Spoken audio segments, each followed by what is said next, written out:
할렐루야. 우리 다 함께 사도신경으로 우리의 신앙을 고백하시겠습니다. 나는 전능하신 아버지 하나님 천지의 창조주를 믿습니다. 나는 그의 유일하신 아들 우리 주 예수 그리스도를 믿습니다. 그는 성령으로 잉태되어 동정녀 마리아에게 선하시고 본디오 빌라도에게 고난을 받아 십자가에 못 박혀 죽으시고 장사된 지 사흘 만에 죽은 자 가운데서 다시 살아나셨으며 하늘에 오르시어 전능하신 아버지 하나님 우편에 앉아 계시다가 거기로부터 살아있는 자와 죽은 자를 심판하러 오십니다. 나는 성령을 믿으며 거룩한 공교회와 성도의 교제와 죄를 용서받는 것과 몸의 부활과 영생을 믿습니다. 아멘. 다 함께 찬송가 251장 함께 찬양하시겠습니다.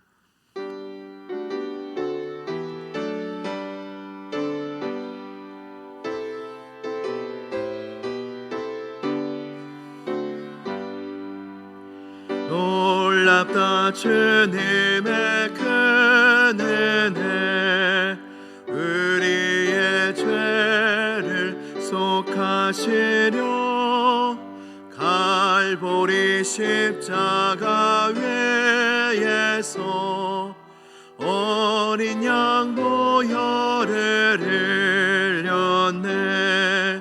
주의 은혜 우리의 죄를 다 씻었네. 주의 은혜 우리의 죄를 다 씻었네.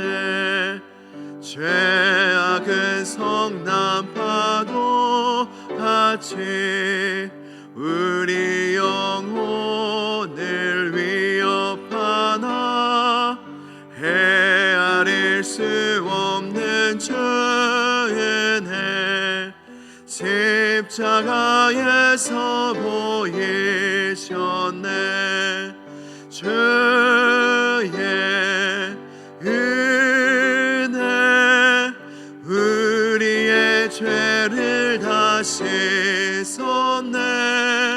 주의 은혜 우리의 죄를 다 씻었네.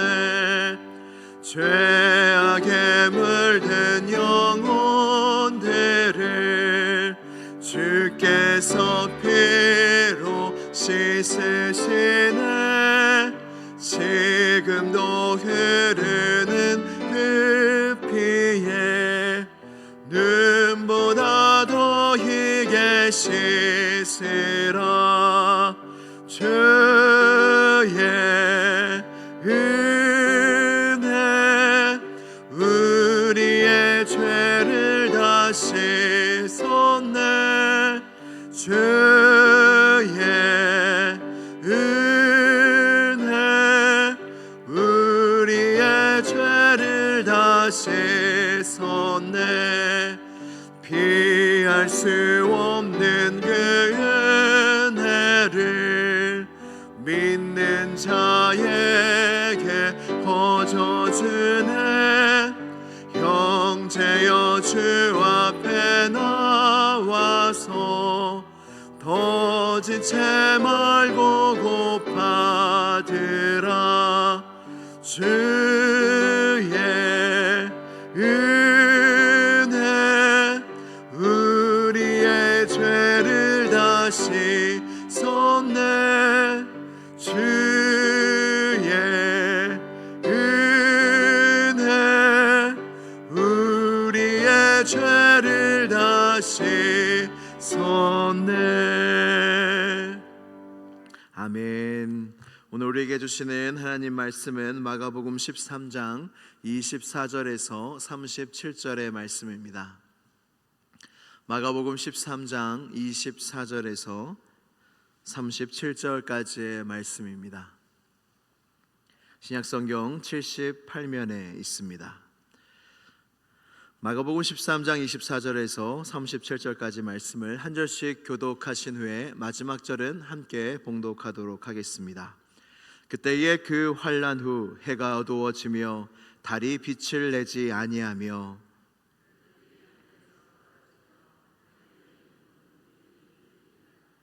그때의 인자가 구름을 타고 큰 권능과 영광으로 오는 것을 사람들이 보리라.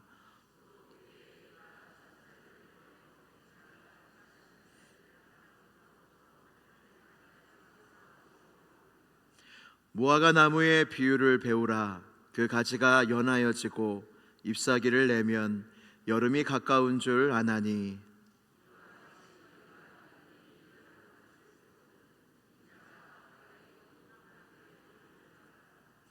내가 진실로 너희에게 말하노니 이 세대가 지나가기 전에 이 일이 다 일어나리라.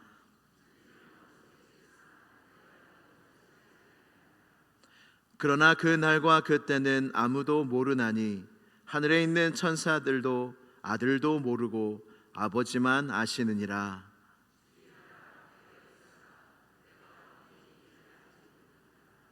가령 사람이 집을 떠나 타국으로 갈 때에 그 종들에게 고난을 주어 각각 사물을 맡기며 문지기에게 깨어 있으라 명함과 같으니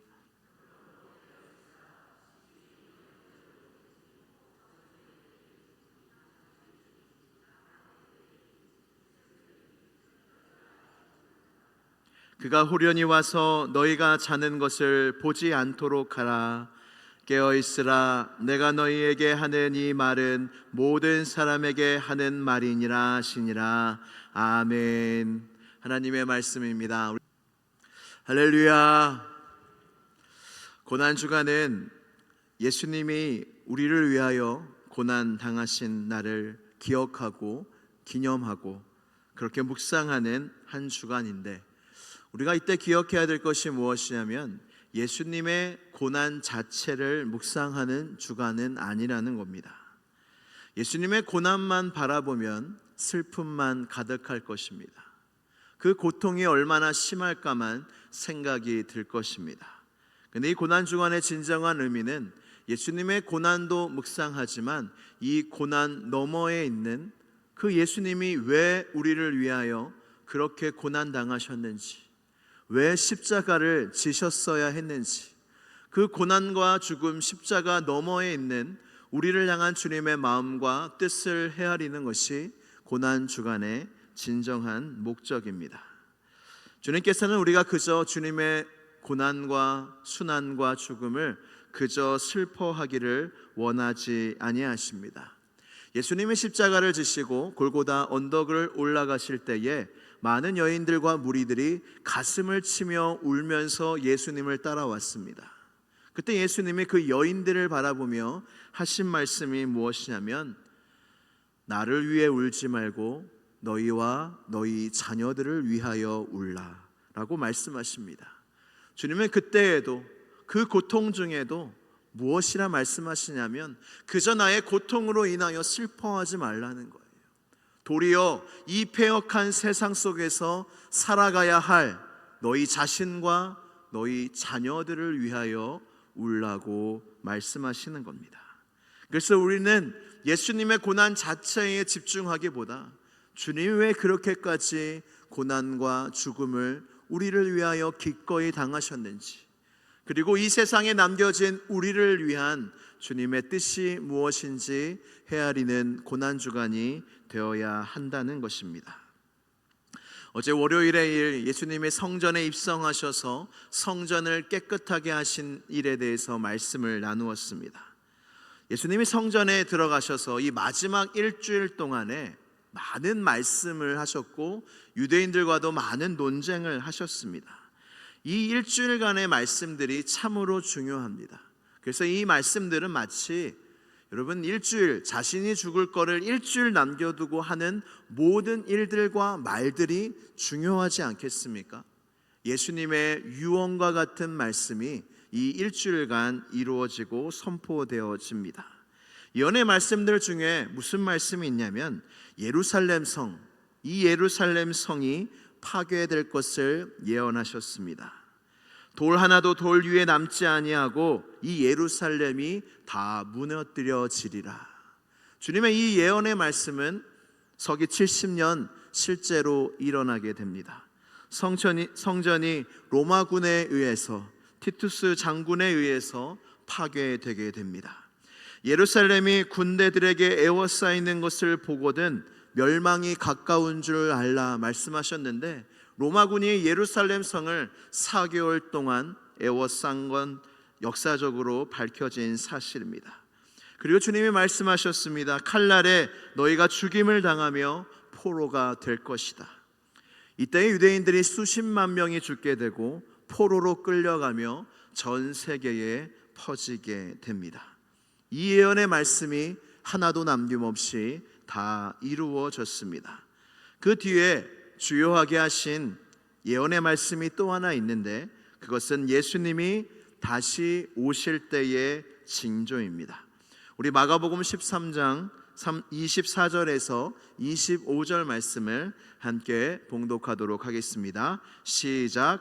그때에 그 환난 후 해가 어두워지며 달이 빛을 내지 아니하며 별들이 하늘에서 떨어지며 하늘에 있는 권능들이 흔들리리라. 아멘. 예수님이 분명히 이 세상에 다시 오실 텐데 그때 징조가 있다는 거예요. 우리가 예수님의 말씀을 그냥 흘려 들으면 안 됩니다. 예루살렘 성이 멸망당할 걸, 파괴될 것을 주님은 분명히 예언하셨고 그대로 말씀대로 되었습니다. 주님이 반드시 다시 오실 것을 예언하시고 약속하셨는데, 그때의 징조가 어떻게 보이냐면, 어디서 보이냐면 하늘에서 보인다는 거예요. 해가 어두워지고 달이 빛을 내지 않고 별들이 하늘에서 떨어지며 하늘의 권능들이 흔들린다. 하늘을 볼 때 그 엄청난 일들이 일어난다는 겁니다. 보여진다는 겁니다. 우리는 어떤 운석 하나가, 조그만 운석 하나가 우리 지구에 떨어진다고 하면 엄청 겁내지 않습니까? 우리가 많은 우주에도 나가고 이제 앞으로도 이 인류가 우주에 많이 나갈 텐데, 그 하늘에서 주님이 오실 징조가 분명히 보여진다 말씀하십니다. 그러나 그 정확한 때는 아무도 모른다고 합니다. 하늘에 있는 천사들도 모르고 이 말씀을 하는 자신, 하나님의 아들인 자신조차도 자신이 언제 보냄을 받을지, 다시 이 세상에 올지 본인도 모른다는 거예요. 오직 아버지만이 아신다 말씀하십니다. 그래서 다시 오실 때까지 주님은 우리에게 무엇을 말씀하시냐면, 너희가 이 세상을 살면서 어떻게 살아야 될지, 내가 분명히 다시 올 텐데 어떻게 너희가 이 남은 때를 살아가야 될지 유언과 같이 말씀하셨습니다. 우리 마가복음 13장 33절에서 37절 말씀을 제가 천천히 읽어드리겠습니다. 주의하라, 깨어있으라, 그때가 언제인지 알지 못함이라. 가령 사람이 집을 떠나 타국으로 갈 때에 그 종들에게 권한을 주어 각각 사물을 맡기며 문지기에게 깨어있으라 명함과 같으니, 그러므로 깨어있으라. 집주인이 언제 올지, 혹 저물 때일든지 밤중일든지 다굴 때일든지 새벽일든지 너희가 알지 못함이라. 그가 후련히 와서 너희가 자는 것을 보지 않도록 하라. 깨어있으라. 내가 너희에게 하는 이 말은 모든 사람에게 하는 말이니라 하시니라. 아멘. 주님이 말씀하십니다. 하나만 말씀하십니다. 깨어있으라는 겁니다. 내가 다시 올 때까지 너희가 깨어있으라 라고 말씀하십니다. 사랑하는 시온성교회 성도 여러분, 여러분들은 깨어있으십니까? 여러분들은 이 주님의 말씀대로 깨어있으십니까? 내가 깨어있지 않고 잠들어 있다는 증거가 있습니다. 내가 깨어있지 않고 잠들어 있다는 증거가 무엇이냐면, 예수님이 다시 오신다는 사실을 생각하지 않고 사는 것이 내가 잠들어 있다는 증거입니다. 또 하나 잠들어 있다는 증거가 무엇이냐면, 예수님께서 내게 맡기신 일이 무엇인지 모르거나 잊고 살아가는 사람이 잠들어 있는 사람입니다. 여러분, 이 관점에서 생각하면 여러분들은 그렇게 살고 계십니까? 예수님의 다시 오심을 생각하고 기억하며 살고 계십니까? 그리고 하루를 살면서 내게 주님이 이 세상을 살 때에 맡기신 일이 무엇인지 정확히 알며 또 그것을 잊지 않고 충성하며 살아가고 계십니까? 주님이 말씀하십니다. 내가 다시 올 때에 너희가 자는 것을 보지 않도록 해라. 우리가 이 말씀을 받들어야 되지 않겠습니까? 여러분, 예수님이 언제 오실까요? 언제 오실 것 같으세요? 여러분, 살아있을 때 오실 것 같으세요? 혹시 그런 기대를 하고 계신 분 계십니까? 내가 죽기 전에, 내가 죽임을 당하기 전에 저 하늘에서 주님이 오실 것을 기대하시는 분이 계십니까? 주님이 언제 오실지는 아무도 알지 못합니다. 근데 주님이 우리 살아생전에 오실 수도 있습니다. 아멘이십니까? 여러분, 그런 기대 혹시 안 하세요? 그럼 얼마나 우리가 깨어 있을 수 있겠습니까? 근데 주님이 우리가 죽고 나서 오실 수도 있으십니다. 근데 중요한 재림의 의미가 무엇이냐면 주님이 이 세상에 오셔서 우리가 주님을 만나나 우리가 죽어서 주님을 만나나 똑같다는 것입니다. 그렇다면 우리가 주님을 만날 날은 얼마나 남았을까요? 여기 있는 모든 분들 중에 다 100년 안에는 주님을 만납니다. 50년 안에는 다 주님을 만납니다. 10년 안에 주님을 만나실 수 있습니다. 우리가 이 예수님의 재림과 주님과의 만남을 항상 기억하며 살아갈 때에야 우리는 깨어 있을 수 있습니다. 왜냐? 내가 언제 주님을 만날지 모르기 때문입니다. 많은 교인들이 신앙의 무용담을 즐겨합니다. 내가 옛날에는 이렇게 믿었는데, 내가 옛날에는 어땠는지 아냐, 나도 다 해봤어. 시간이 지나서 예전에 자신이 신앙이 좋았던 것을 회상하며 그렇게 이야기하곤 합니다. 근데 오늘 말씀을 묵상해 보면 우리는 그렇게 해서는 안 됩니다. 우리는 주님이 언제 올지 알지 못하고 10년 안에 주님을 만날 수도 있는데 우리의 신앙의, 우리의 영혼의 상태는 주님을 만날 때 가장 좋아야 합니다. 깨어있는다는 의미가 그것입니다. 주님 다시 오실 때까지 내가 깨어서 주님이 맡겨주신 일에 충성한다. 나의 주님을 향한 믿음, 내가 주님을 향한 사랑은 내가 죽을 때에 가장 좋다. 이것이 주님이 우리에게 원하시는 깨어있음과 삶이 아니겠습니까? 사랑하는 시온성교회 성도 여러분, 여러분들의 인생 속에 지금이 신앙이 제일 좋으십니까? 여러분들의 모든 인생 속에 지금이 가장 믿음이 좋으십니까?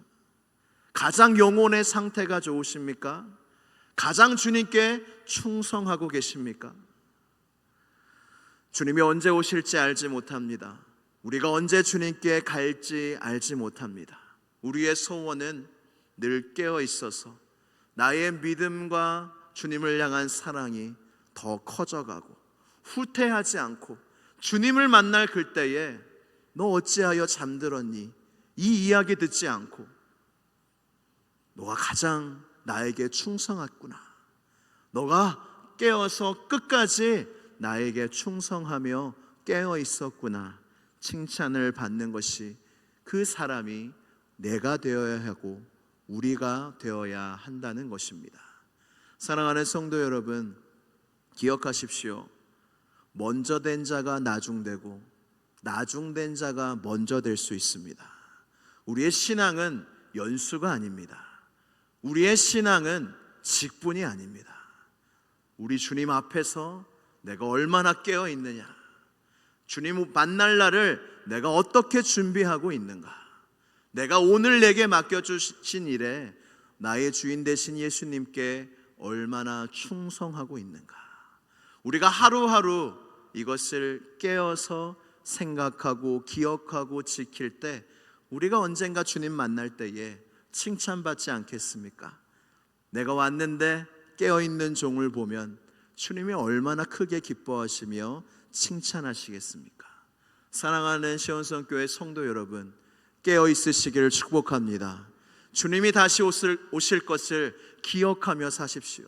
내가 언제 주님을 만날지 모른다는 것을 항상 기억하며 영적으로 경각심을 느끼며 깨어 있으십시오.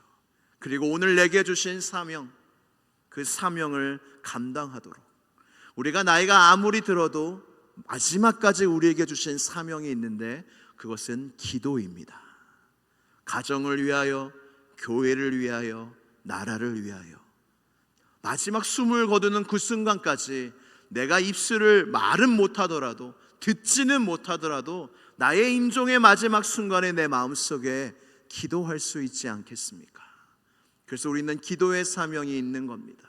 장례식에 가면 이곳은 이 돌아가신 고인의 기도의 열매가 있는 곳이다. 그리고 고인은 돌아가셨어도 이곳에 그 기도의 열매가 앞으로 맺혀지겠구나 기대가 되는 장례식이 있습니다. 사랑하는 성도 여러분, 끝까지 사명 감당합시다.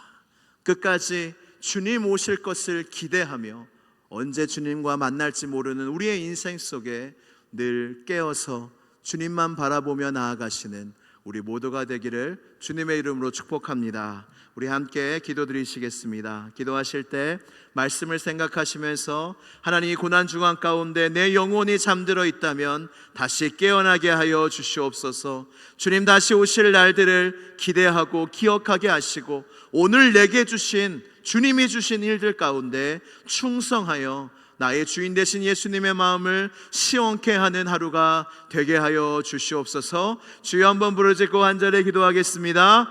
주여, 하나님 아버지 감사합니다.